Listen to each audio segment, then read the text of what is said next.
The rejected riders sought legal counsel. Several days later, the Student Foundation reluctantly acquiesced, and the riders were allowed to attempt to qualify.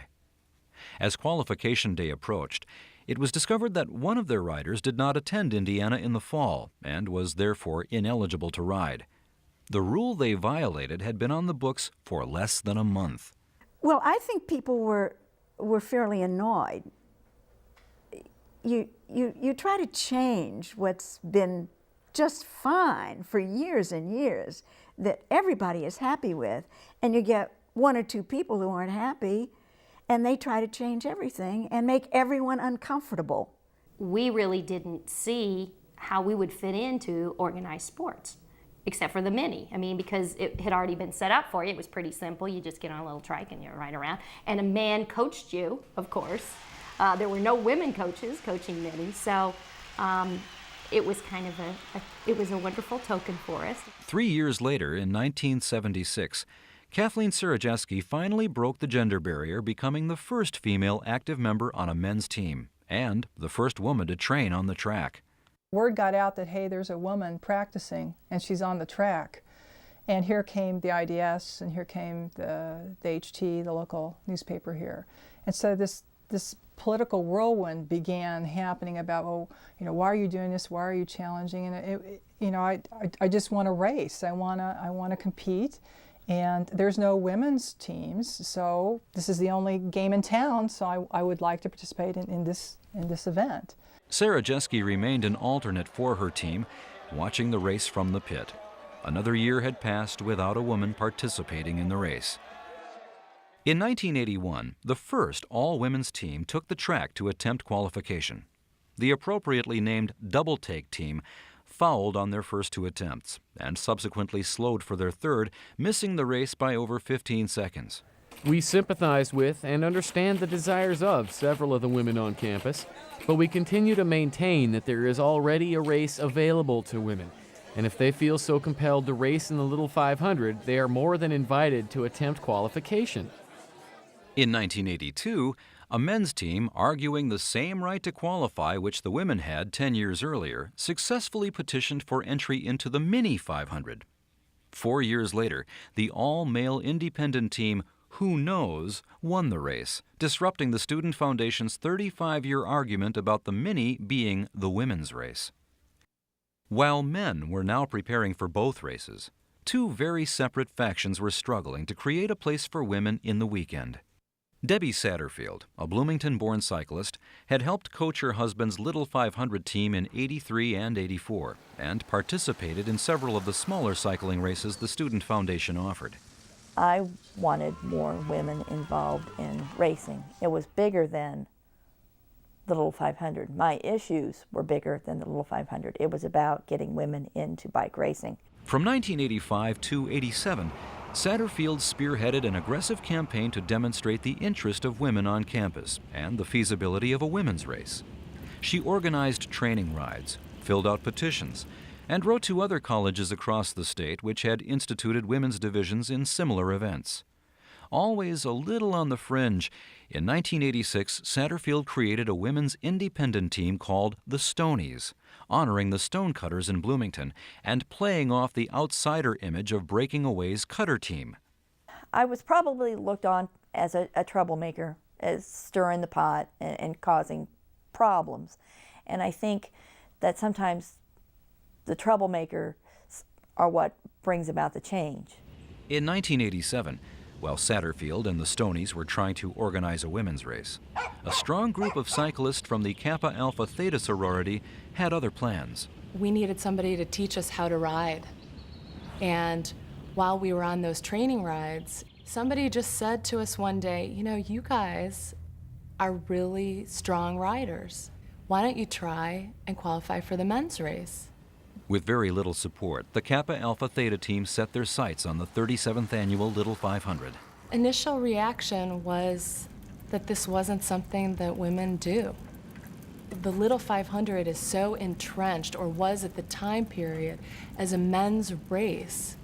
And so when somebody comes in and says, I want to change this tradition, that's where you get the resistance. And it wasn't only the men. I mean, I don't want to say that it was a men versus women thing, because it wasn't.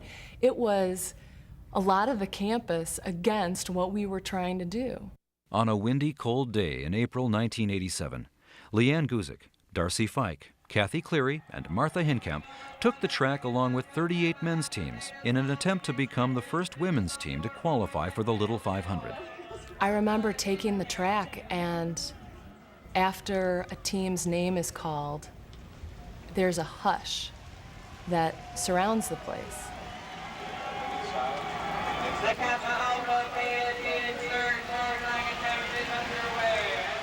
While the Thetas' individual lap times were competitive with the men, their lack of exchange practice resulted in fouls on their first 2 attempts. The Thetas were forced to anxiously wait until the end of the day for their final qualifying chance.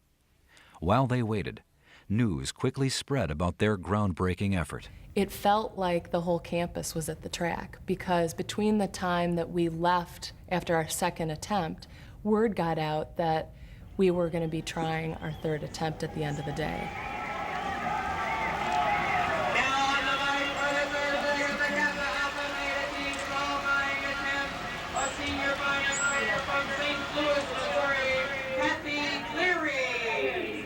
Forced to slow down in order to perform clean exchanges, the Thetas still managed to make history. All of our exchanges were good, and so we made a successful qualifying attempt.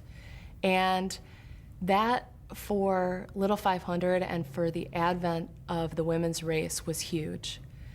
At the end of the day, we got bumped, but so did 4 other teams, and they were all men. The popularity of the Theta attempt, combined with the grassroots campaign initiated by Satterfield, had the power to make an immediate impact, yet the 2 groups remained at odds. There was no reason for women to have to compete physically against men, because I thought that in 90% of the cases they weren't going to qualify. They were going to be denied having this experience.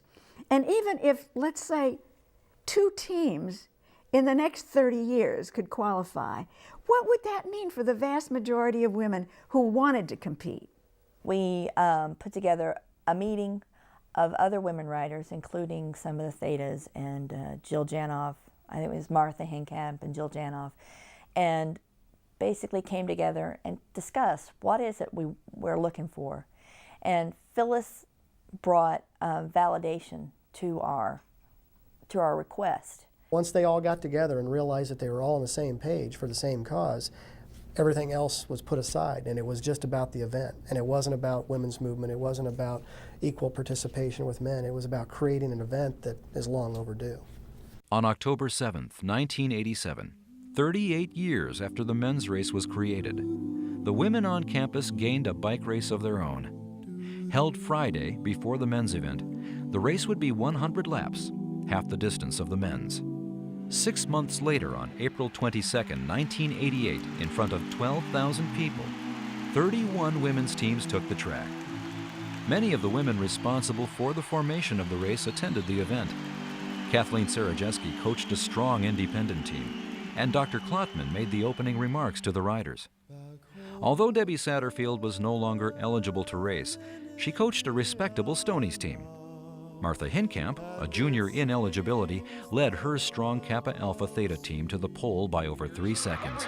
Here she comes by again, and she now has nearly about a third of a lap lead at the moment. In a race similar to the first men's event, the pack spread out early, leaving many of the under-trained teams behind.